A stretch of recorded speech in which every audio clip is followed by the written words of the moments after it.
Hello friends, मैं सविता स्वागत करती हूँ आप सभी का टीचिंग लर्निंग के इस मंच पर। तो चलिए स्टार्ट करते हैं आज की वीडियो। चैप्टर सेकंड, लेखन कला और शहरी जीवन। हमने अभी तक पढ़ लिया मेसोपोटामिया के बारे में, उसकी अचीवमेंट, सारी चीजों के बारे में हमने पढ़ लिया। वहाँ के जो सिटीज थी, किन चीजों के लिए फेमस थी, मेसोपोटामिया वर्ड की मीनिंग क्या है। तो अब हम बात करते हैं कि लेखन कला मेसोपोटामिया में ही सबसे पहले लिखने की जो कला थी वो स्टार्ट हुई थी। अब ये जो कला है वो आगे लोगों तक, दूसरे देशों तक किस तरीके से पहुंची थी। अब हम इसके बारे में चर्चा करेंगे कि लिखने की वजह से क्या-क्या फायदे हुए और लिखने का क्या बेनिफिट दूसरे लोगों ने उठाया। अब नॉर्मली देखा जाए तो कुछ किस्से कहानियां, बहुत सारी चीजें ऐसी होती हैं जिनको हम ओरली याद रख सकते हैं, बट कुछ कुछ चीजें ऐसी होती हैं जो हमें याद नहीं रहती।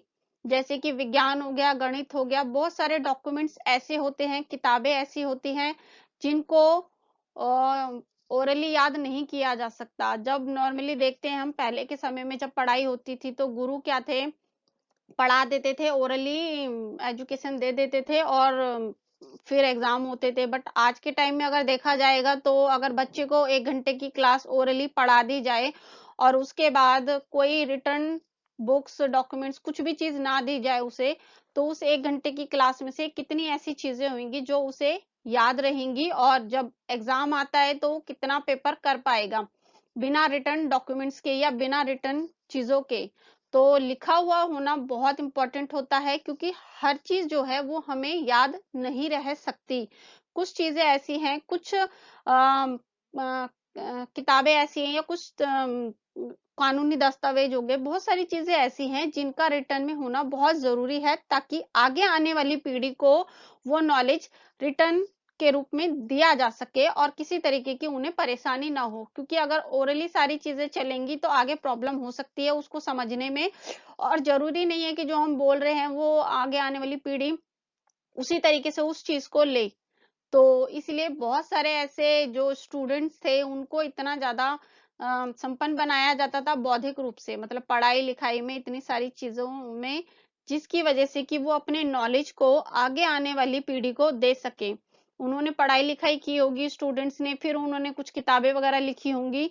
तो इस तरीके से जो भी चीजें हैं रिटर्न रूप में हमें मिली हुई हैं, लिखी हुई मिली हैं, जिसकी वजह से ही हम आज इतनी सारी चीजें कर पा रहे हैं। किसी भी क्षेत्र में, एडमिनिस्ट्रेशन के हो गया, स्कूल्स में हो गया, हर लेवल पे हम लोग रिटर्न डॉक्यूमेंट्स होने की वजह से, लिखा हुआ होने की वजह से हमें बहुत ज्यादा फायदा हो रहा है।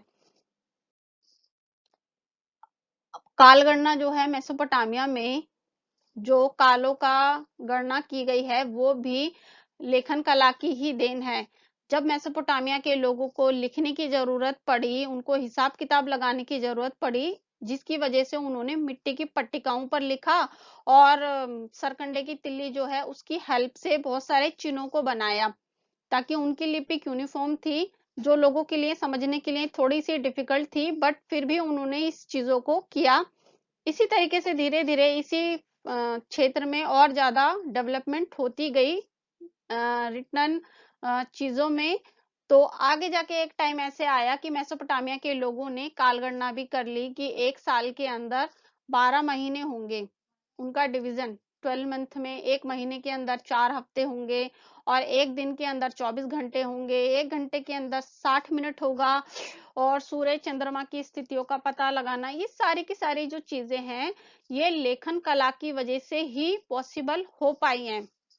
इसके अलावा अगर गणित की बात करते हैं, मैथमेटिक्स की अगर हम बात करते हैं, तो उसकी वजह से भी आज के समय में बहुत हेल्प मिल रही है। 1800 बीसी के पास अगर हम बात करते हैं तो बहुत सारी जो है पट्टिकाएं, मिट्टी की स्लेट मिली हुई हैं, जिनके ऊपर बहुत सारे मैथ से रिलेटेड डिवीजन के हो गए या मल्टीप्लाई के, बहुत सारी वर्ग, वर्गमूल, बहुत सारी चीजें ऐसी तालिकाएं बनी हुई हैं, जिसकी वजह से वहां के लोगों को हिसाब किताब रखने में आसानी हुई, मतलब उसी चीज में ये आगे बढ़े। अब मेसोपोटामिया सभ्यता के बारे में हमने इतनी सारी चीजें पढ़ ली हैं, बहुत कुछ पढ़ लिया है। लेखन कला सबसे इम्पोर्टेंट पार्ट है मेसोपोटामिया की सिविलाइजेशन का। उसके बाद और भी बहुत सारे फील्ड्स हैं, और भी बहुत सारी जगहें हैं जिसमें मेसोपोटामिया ने लोगों के लिए बहुत कुछ छोड़ा है, विश्व को बहुत सारी चीजें दी हैं दुनिया को। तो अब उसकी उपलब्धियों के ऊपर भी एक बार नजर मार लेते हैं। लेखन कला, इसके बारे में मैं भी आपको क्लियर कर चुकी हूँ कि लिखने की कला से किस किस तरीके का फायदा आगे आने वाली जनरेशन को हुआ और पूरी दुनिया को हुआ। उसके बाद गणित की गणनाओं का विकास, जो मल्टीप्लाई डिवाइड जैसी जो चीजें हैं व्यापार करने के लिए बहुत जरूरी है, और हिसाब किताब रखना, क्लियर रखना बहुत जरूरी है। उसकी वजह से मैथ्स बहुत यूजफुल रही इस चीज में। और जब लेखन कला का विकास हो गया तो विद्यालय जैसी जो भी है, स्कूल कॉलेजेस, इनको बहुत फायदा हुआ, क्योंकि अब जब सारी किताबें, सारी चीजें अगर रिटर्न में मिली होंगी हमें टेक्स्ट फॉर्म में, तो उसको याद करना, रिवाइज करना बहुत आसान हो जाता है। और इसी चीज में, इसी क्षेत्र में बहुत डेवलपमेंट भी स्टार्ट हो गई, और बहुत तरीके के डॉक्यूमेंट्स वगैरह लिखे जाने लगे। मेसोपोटामिया की शहरी लोगों की आधुनिक तौर तरीकों से परिचित होना, मेसोपोटामिया के लोगों का लाइफस्टाइल कैसा था, किस तरीके की आदतें थी, ये सारी चीजों के बारे में हमें पता कहाँ से चलता है? ये भी तो हमें रिटर्न डॉक्यूमेंट्स की वजह से ही हमें पता चलता है, लिखी हुई चीजें हैं तभी तो हमें पता चल रहा है इनकी सभ्यता के बारे में। शहरी जीवन और सामाजिक व्यवस्था कैसे थी, सिटी लाइफ कैसी थी उनकी, और जो सोसाइटी थी वो किस तरीके की थी, न्यूक्लियर फैमिली हो गई, सिटीज जो इतनी डेवलप हुई थी, उन सब चीजों के बारे में पता चलता है। और ये बहुत बड़ी अचीवमेंट थी उनके लिए, सिटीज को इतना टेक्निकली इतना डेवलप बनाना, इतना सुंदर तरीके से बनाना, और बहुत खूबसूरत तरीके से बनाना। तो ये सारी चीजें उनकी अचीवमेंट में आ जाती हैं। विवाह, उत्तराधिकार जैसे कानूनी दस्तावेज जो भी हैं, ये सारे डॉक्यूमेंट्स जो हैं, ये सारी चीजें भी एक अचीवमेंट है उनके लिए।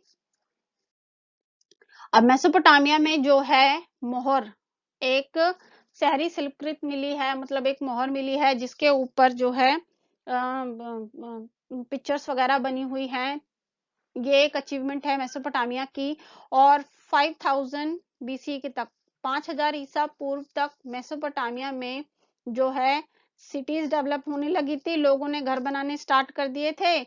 और एक मंदिर के आसपास इन्होंने घर बनाने स्टार्ट किए, तो वहाँ के मंदिर बहुत ज्यादा फेमस हैं, और वहाँ की जो बस्तियां हैं वो बहुत ज्यादा डेवलपमेंट स्टार्ट हुई एक प्लानिंग के थ्रू। कुछ कुछ एरिया को छोड़ दिया जाए तो, जैसे उड़नगर को छोड़ दिया जाए तो, लेखन प्रणाली, लिखने की प्रणाली जो है वो डेवलप हुई थी। क्यूनिफॉर्म उनकी लिपि थी, उसके सरकंडे की तिल्ली के थ्रू लिखा जाता था।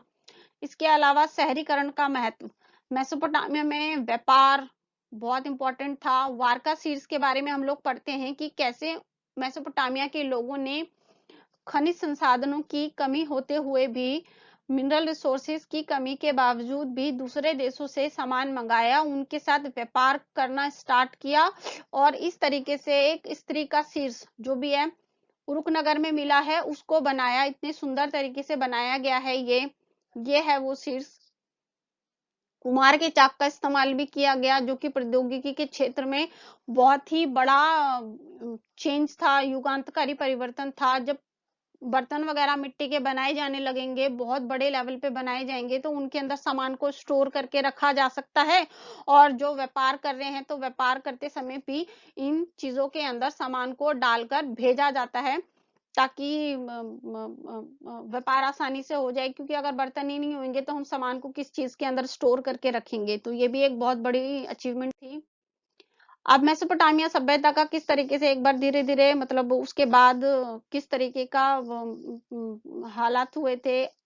मेसोपोटामिया के बाद असीरियाई शासक जो है अशुरबनी बनीपाल ने निनेव में एक पुस्तकालय बनाया था।